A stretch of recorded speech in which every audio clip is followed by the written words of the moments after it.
Kosova dhe Shqipëria janë ekonomitë e rajonit me kursime më të larta të depozituara në sektorin bankar në raport me madhësinë totale të ekonomisë. Të dhënat krahasuese nga Fondi Monetar Ndërkombëtar tregojnë se në fund të vitit 2024, depozitat e bankave të shqiptarëve ishin sa 62.24% e prodhimit të brendshëm bruto. Ky tregues ju kthye rritjes pas 3 vitesh radhazi në rënje. Për vitin 2023, ai kishte qenë sa 61.39% e prodhimit të brendshëm bruto.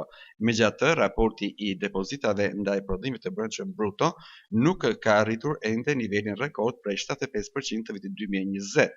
Në përgjithësi, rritja e shpejtë ekonomike në periudhën pas pandemisë nuk është ndjekur dot nga një rritje në përmasa të njëjta e depozitave.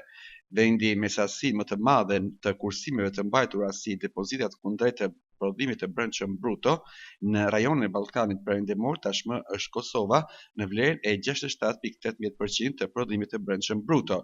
Shqipëria renditet e dyta me depozita sa 66.24% e prodhimit të brendshëm bruto.